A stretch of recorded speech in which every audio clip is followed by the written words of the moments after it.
انتقل الموجودات بآيات وجود وجوده وشكر منعم أغرق المخلوقات في بحار إفضاله وجوده.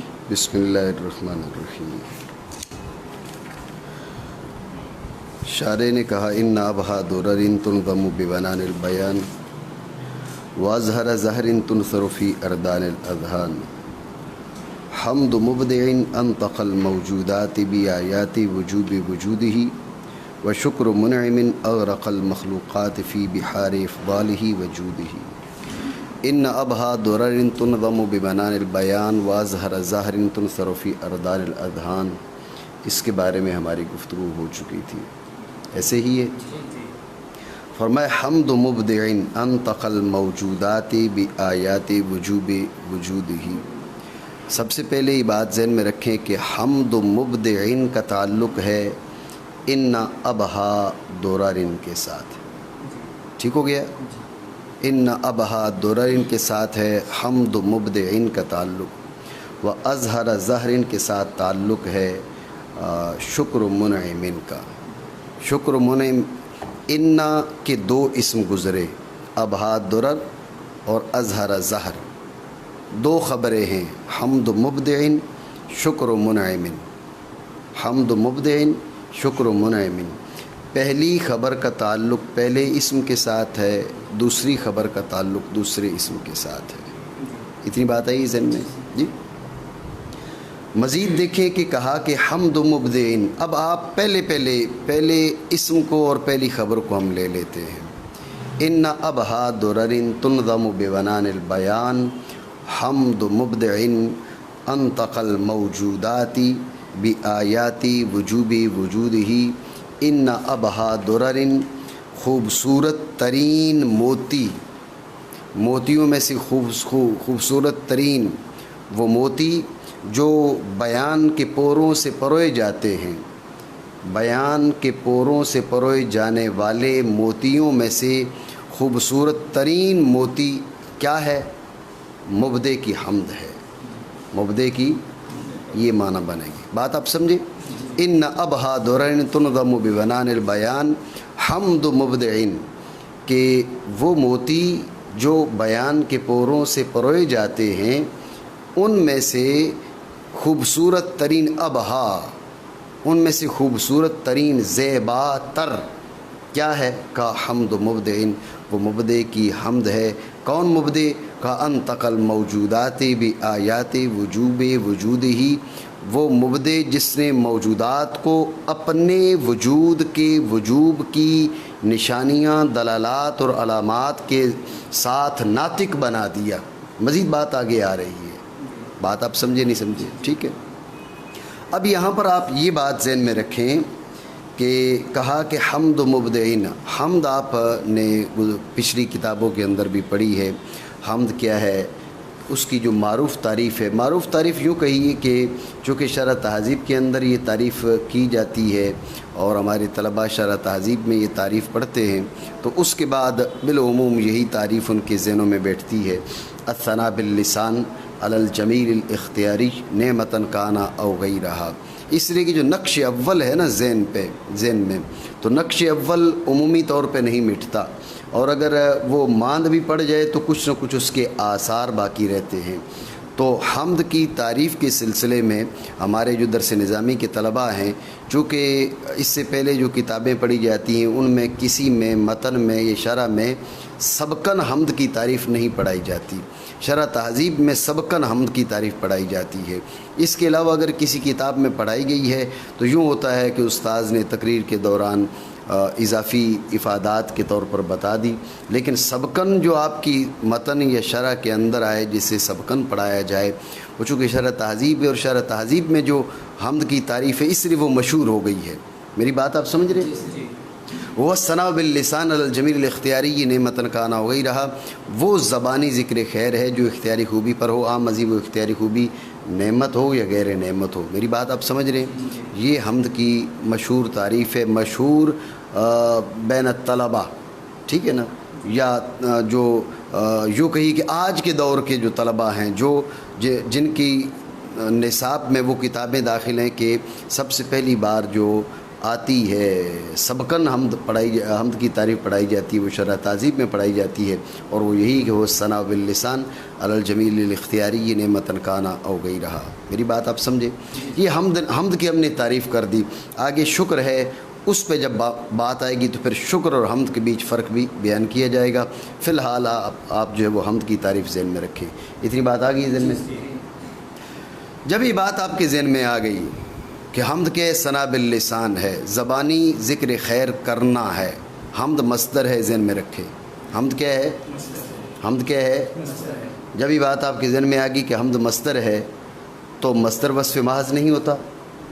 بولے حمد وصف محض ہوتا ہے، مصدر وصف محض ہے، وصف محض کا ذات پہ حمل نہیں ہو سکتا، نہیں ہوتا۔ زید عادل، زید انصاف کرنا ہے، کرنے والا ہے تو آپ کہہ سکتے ہیں، اس سے انصاف کیا گیا ہے تو کہہ سکتے ہیں۔ زید انصاف کرنا ہے یہ نہیں کہہ سکتے۔ زید حسن، زید خوبصورت ہے یہ کہہ سکتے ہیں۔ زید حسن، زید خوبصورت ہونا ہے یہ نہیں کہہ سکتے۔ ٹھیک ہو گیا؟ تو ان ابہا درن حمد مبدعن، وہ موتی کہ جو بیان کے پوروں سے پروئے جاتے ہیں ان میں سے سب سے خوبصورت ترین موتی کیا ہے؟ حمد کرنا ہے، یہ عمل درست نہیں ہے۔ میری بات آپ سمجھ رہے ہیں؟ نہیں سمجھ رہے؟ ٹھیک ہے، وہ چل رہا ہے، آپ اس کو چلنے دیں، کوئی مسئلہ نہیں ہے۔ میری بات آپ سمجھے؟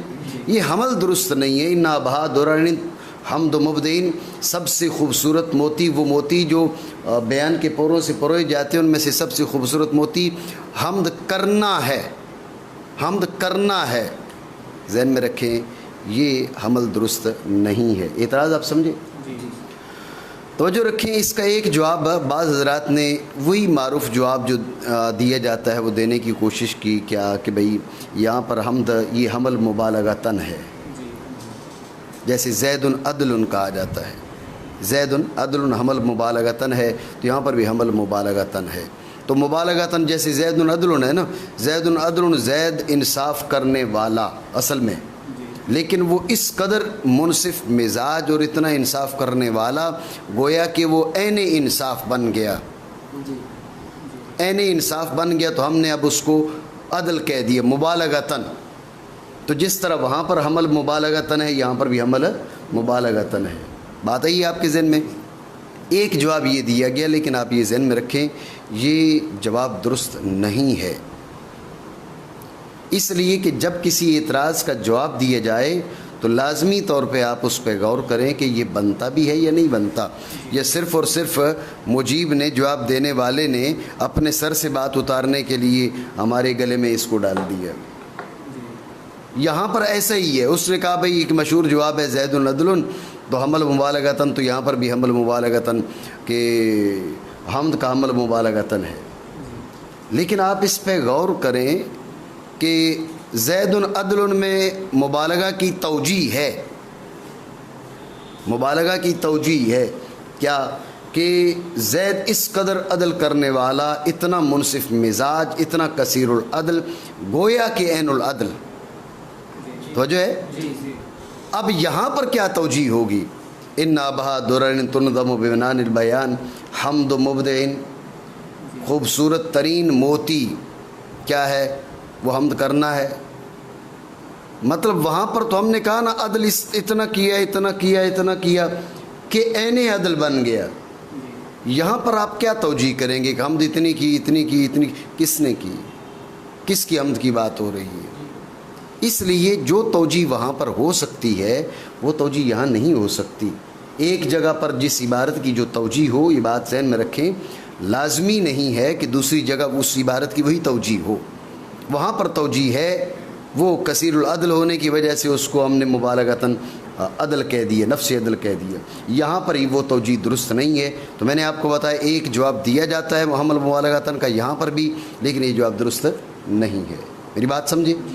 دوسرا جواب آپ سمجھیں، وہ جواب مناسب ہے، درست ہے، وہ یہ ہے کہ حمد کا اطلاق کبھی معنی مصدری پر ہوتا ہے اور کبھی محمود بہی پر ہوتا ہے۔ حمد کا اطلاق کبھی معنی مصدری پر ہوتا ہے، کبھی محمود بہی، ما یحمد بہی، ما یحمد بہی وہ کلمات ہی ہوتے ہیں، وہ کلمات ہی ہوتے ہیں، ما یحمد بہی کلمات ہیں۔ آپ کہہ رہے ہیں نا الحمدللہ رب العالمین، بات پہ توجہ رکھیں، الحمدللہ رب العالمین، آپ کا یہ فعل، یہ کام کرنا، یہ بھی حمد ہے، اور آپ کے یہ کلمات، یہ بھی حمد ہے۔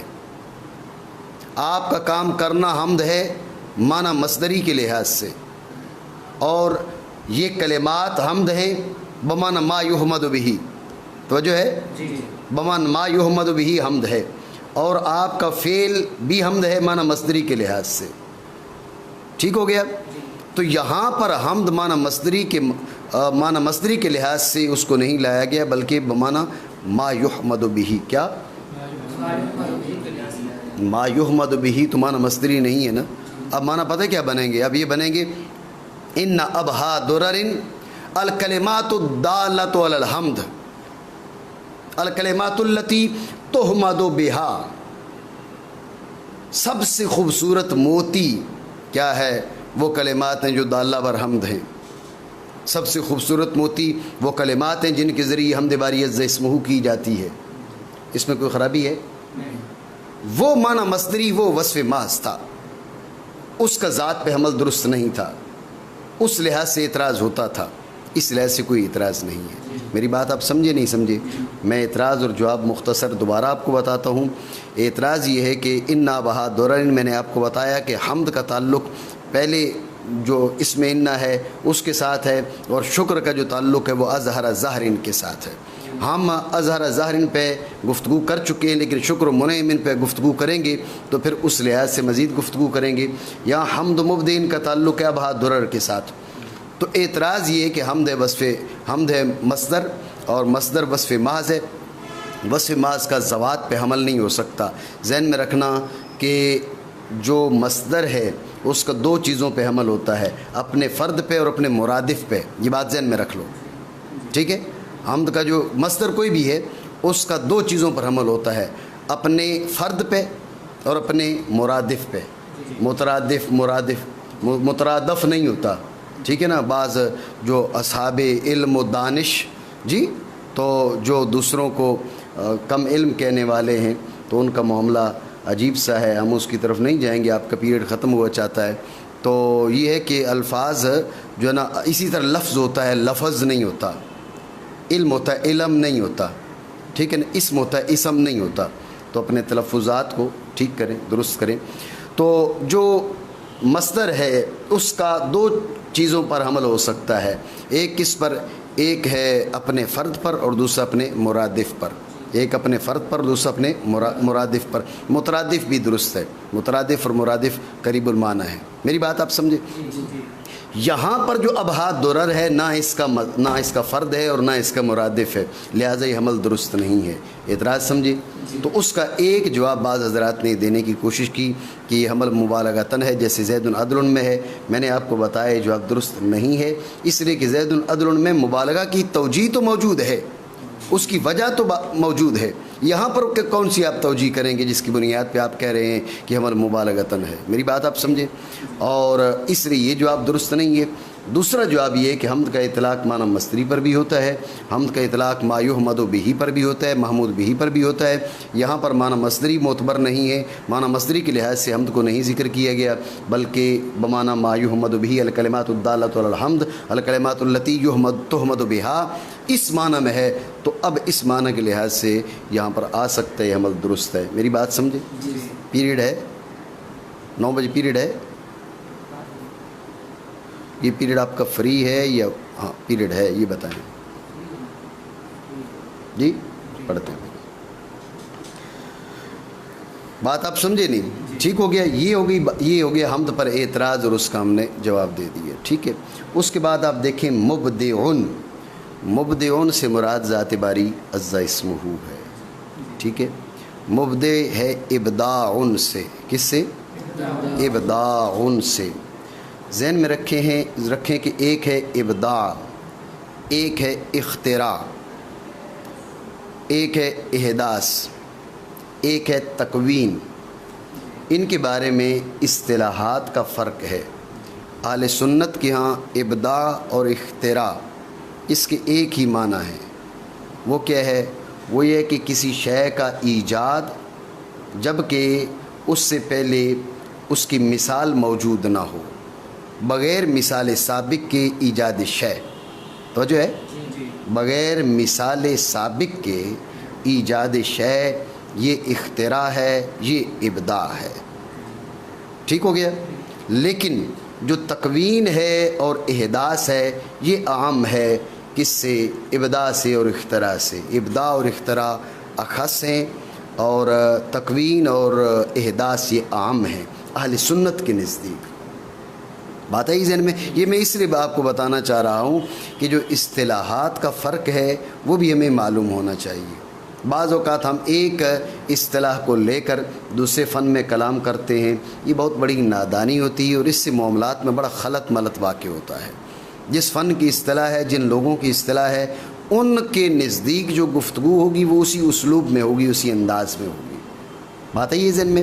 تو اب آپ ذہن میں رکھیں جو اہل سنت ہیں ان کے ہاں تکوین اور احداث عام ہیں، جبکہ اختراع اور احداث کے معنی یہ ہیں کسی چیز کو ایجاد کرنا بغیر مثال سابق کے، بغیر. ٹھیک ہو گیا؟ جو فلاسفہ ہیں وہ کہتے ہیں اختراع اور ابداع کیا ہے؟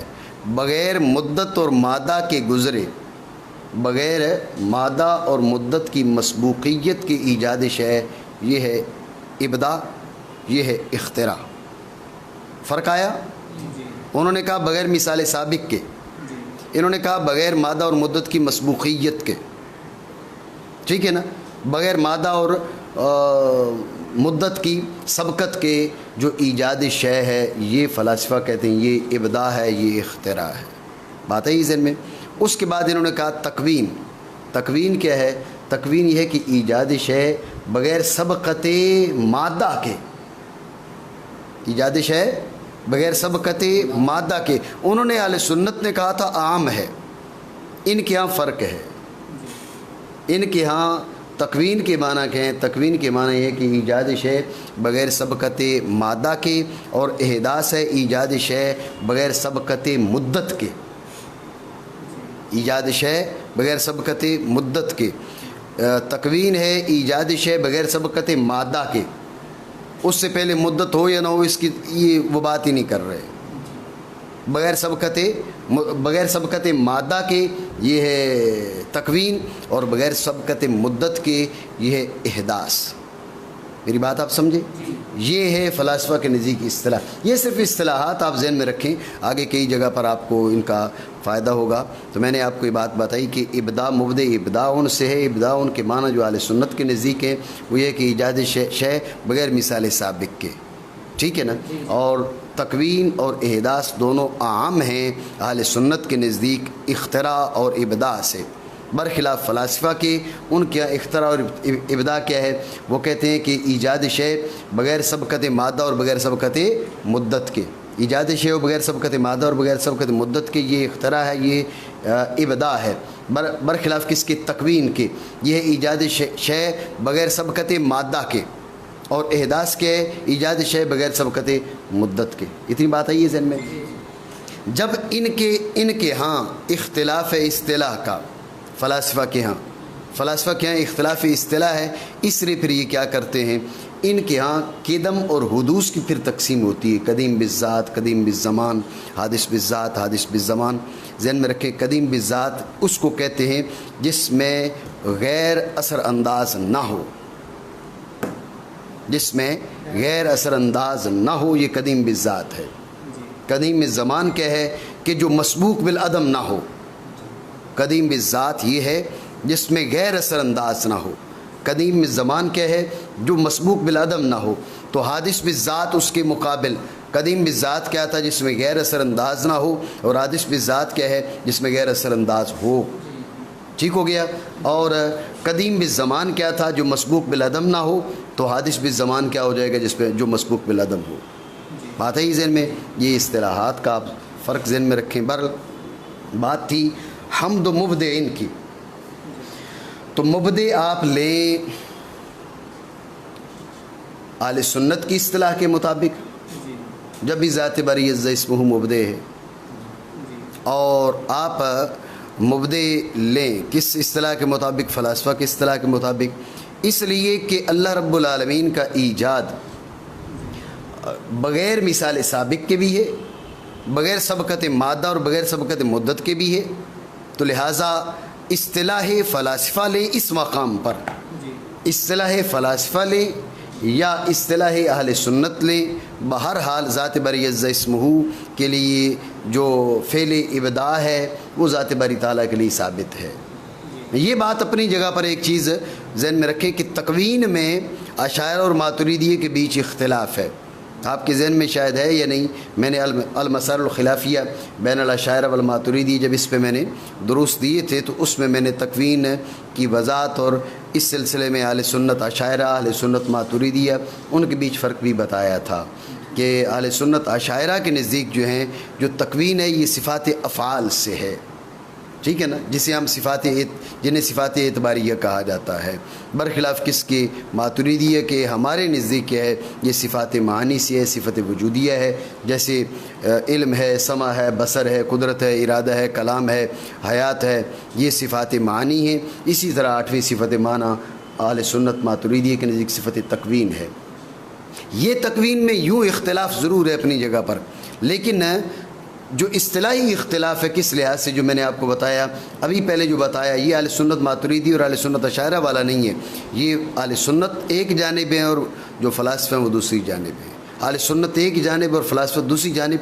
اس میں بھی میں نے اختلافات بیان کیے تھے، ان کے بڑے بڑے کن امور میں اختلافات ہیں۔ اس کا میں نے مختصر سا رسالہ بھی ترتیب دیا تھا ہدایت الحکمت کے دروس کے دوران۔ میں نے جو ہے وہ اہل سنت کے نظریات اور ان کے مقابل جو فلاسفہ ان کے نظریات جو ہے ان کے بارے میں ایک درس بھی دیا تھا، شاید 14واں درس تھا، ہدایت الحکمت کا 14واں درس تھا یا 15واں درس تھا، اس کے اندر میں نے اس پہ گفتگو کی تھی، اور اس سلسلے میں مختصر سا رسالہ، بالکل مختصر سا، ایک جانب اہل سنت کے نظریات اور دوسری جانب جو ہے نا مطلب ایک جانب متکلمین کے نظریات بالعموم میں نے لیے تھے اور دوسری جانب جو ہے وہ فلاسفہ کے نظریات لیے تھے۔ وہ شاید نیٹ پر ڈالا بھی تھا، ابھی اسی پیج پر الین جو پیج پر جو چل رہا ہے اس پہ تلاش بھی کیا جا سکتا ہے۔ بہرحال تو بات یہ ہے کہ مبدع آپ کس لحاظ سے لیں؟ آپ اہل سنت کے لحاظ سے لیں، اہل سنت جو ابداع کے معنی کرتے ہیں، یا آپ لیں کس کے لحاظ سے؟ آپ فلاسفہ کے لحاظ سے۔ ہر حال میں ذات باری عز اسمہ کے لیے یہ وصف ثابت ہے۔ میری بات آپ سمجھیں، غور کریں۔ حمد و مبدعین، حمد و مبدعین، شکر و منعم، شکر کے ساتھ منعم لے کر آئے ہیں، حمد کے ساتھ مبدع لے کر آئے ہیں۔ اس میں بھی عجیب لطافت ہے۔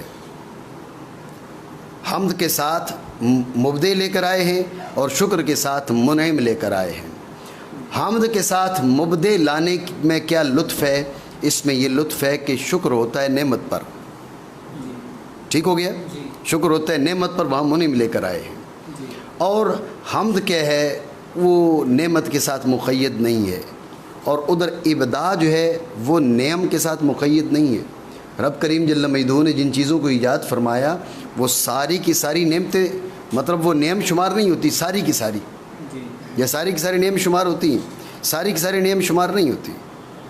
اللہ رب العالمین کی جو ایجاد کردہ اشیاء ہیں ساری کی ساری نعم شمار نہیں ہوتی، تو اب ابداع میں نعمت کی قید نہیں ہے، ابداع میں نعمت کی قید نہیں ہے، ادھر حمد میں نعمت کی قید نہیں ہے، حمد میں نعمت کی قید نہیں، ابداع میں نعمت کی قید نہیں، دونوں کو ملا کے ذکر کیا۔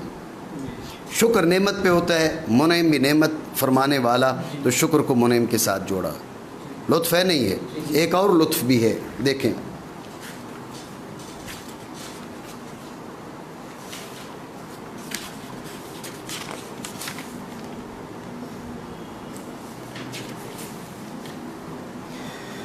یہ میرے پاس جو ہے صفحہ نمبر 15 ہے، آپ کے پاس معلوم نہیں کون سا صفحہ ہوگا، جہاں سے متن شروع ہو رہا ہے۔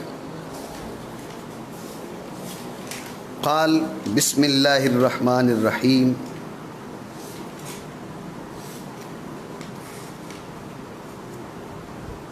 جی صفحہ نمبر 36 ہے، 36 پہ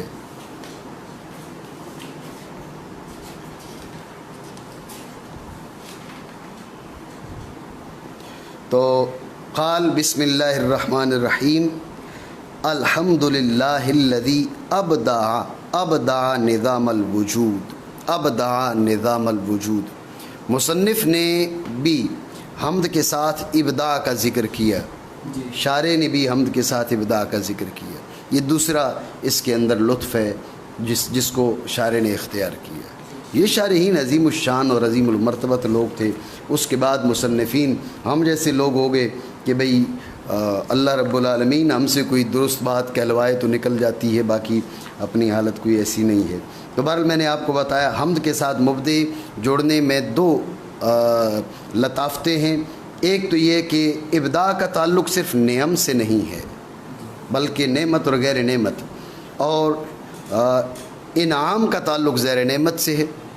ادھر شکر کا تعلق نعمت سے تو شکر اور منعم کو جوڑا، اور ابداع کا تعلق نعمت سے نہیں ہے، وہ نعمت کے ساتھ مقید نہیں ہے، اس لیے ادھر حمد بھی نعمت کے ساتھ مقید نہیں ہے تو ان کو آپس میں جوڑا۔ دوسرا اس میں لطف یہ ہے کہ جو مصنف کی عبارت ہے اس نے الحمدللہ الذی ابدع، اس نے ابداع ذکر کیا، تو شارح نے بھی حمد کے ساتھ ابداع کو ذکر کیا۔ اتنی بات سمجھے نہیں سمجھے؟ ٹھیک ہے، اب آپ کا پیریڈ یہ خالی ہے لیکن دوسری کلاس کا مصروف ہے اگلا پیریڈ، اس لیے یہ آج کافی، اتنا مزید انشاءاللہ کل کرتے ہیں۔ بر وقت اس کا بندوبست کر لیے کریں، بند کریں، ڈیلیٹ نہیں کریے گا، شیئر کریے گا۔